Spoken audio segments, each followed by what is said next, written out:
Assalamualaikum warahmatullahi wabarakatuh. Perkenalkan, saya Kintan Ovika Aryudenza dari Prodi Manajemen Transportasi Perkeretaapian 3A dengan NIT 20204221. Oke, di sini saya akan presentasi tentang peralatan operasi diesel elektrik.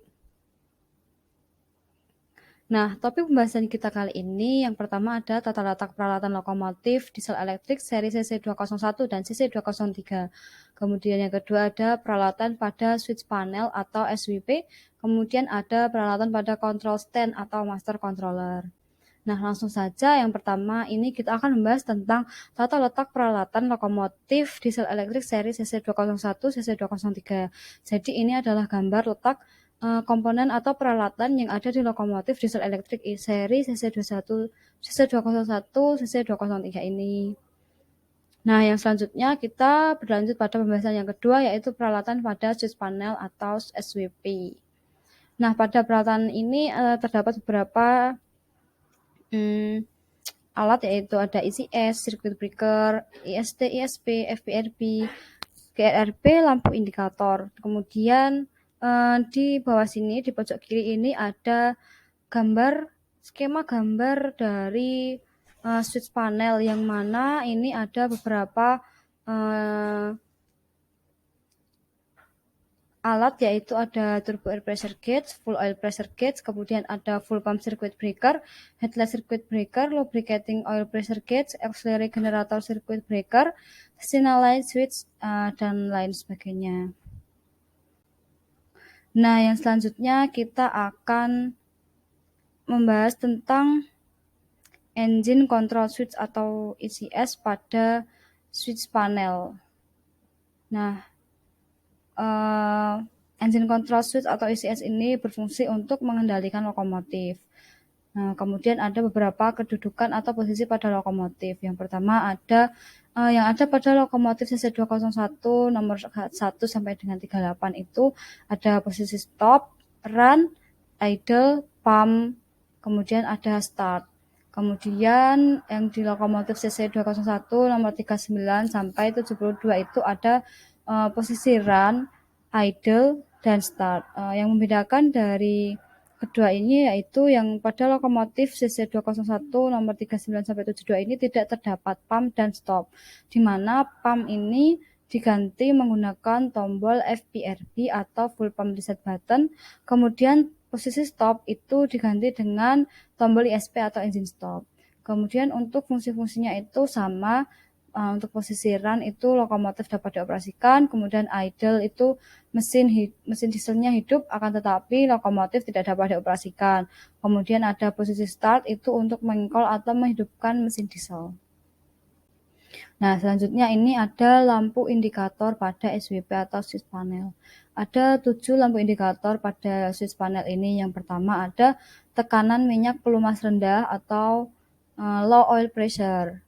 Kemudian ada tekanan air pendingin rendah juga, low water pressure. Kemudian ada selubung engkol tekanan kelebihan atau crankcase overpressure.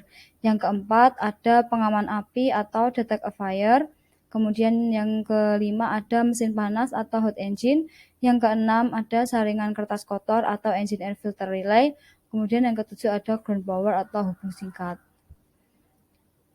Untuk fungsi-fungsinya ini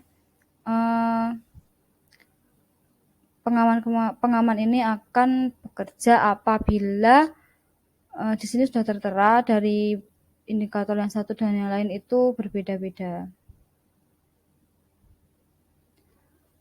Nah, yang selanjutnya ini ada membahas tentang peralatan pada control stand atau master controller. Oke, yang pertama ada automatic brake valve. Pengereman yang bekerja secara otomatis untuk merilis atau mengerem lokomotifnya sendiri beserta rangkaian kereta api, baik itu berupa kereta atau gerbong. Ada 6 posisi yang bisa digunakan, yaitu ada posisi release, minimum reduction, service, suppression, kemudian handle off, dan emergency, di mana posisi release ini digunakan untuk pengisian peralatan pengereman atau untuk melepas proses pengereman.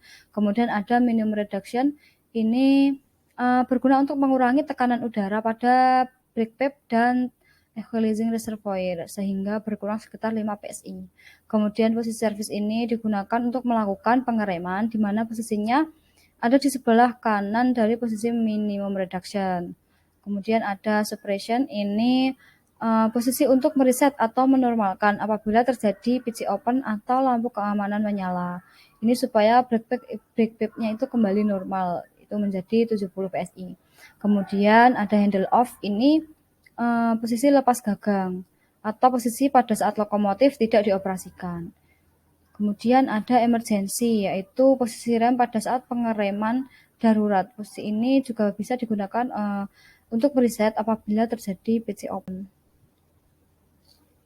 Nah, yang selanjutnya ada cut off pilot valve. Di sini berfungsi sebagai double heading cock. Ada dua posisi yaitu in dan out, di mana in ini posisi saat automatic brake valve dilayani. Kemudian untuk yang out ini adalah posisi pada saat multiple unit brake valve-nya tidak dilayani. Selanjutnya ada independent brake handle. Pengereman independen yaitu pengereman yang bekerja atau berfungsi hanya untuk merilis atau mengerem lokomotifnya sendiri. Ada dua posisi atau kuadran, yaitu ada release dan application, di mana release itu posisi pelepasan rem dan application itu posisi pengereman. Nah, yang selanjutnya ini ada reversal handle, di mana reversal handle ini digunakan untuk mengendalikan arah lajunya lokomotif, baik itu maju atau mundur. Reversal handle ini mempunyai 3 kedudukan, yaitu ada maju, netral, dan mundur. Kemudian yang selanjutnya ada dynamic brake handle, ini untuk mengendalikan pengereman yang bekerja secara elektrik, mempunyai posisi off dan setup, di mana rentang pengendalian mulai dari kedudukan P1 hingga P8 dengan gerakan bebas tanpa notching atau membatas tahapan. Nah, kemudian ini ada throttle handle. Throttle handle ini untuk mengendalikan putaran mesin diesel saat beban kosong atau untuk mengendalikan tenaga dan putaran mesin diesel saat lokomotif bertenaga. Throttle handle ini dapat digerakkan pada saat ban kosong sama dengan gagang BH atau idle. Kemudian reversal handle-nya netral. Kemudian saat lokomotif bertenaga itu gagang BH-nya idle, kemudian RH atau reversal handle-nya maju atau mundur. Nah, berikut adalah posisi atau kedudukan dari throttle handle, di mana notch-nya ada on 1 sampai dengan 8, kemudian ada putaran MD ini sudah tertera, kemudian ada keterangannya juga. Nah, ini yang selanjutnya ada lampu indikator yang ada di kontrol. Ini ada roda slip atau wheel slip. Pengaman ini akan bekerja apabila roda lokomotif mengalami selip. Pengawas keamanan.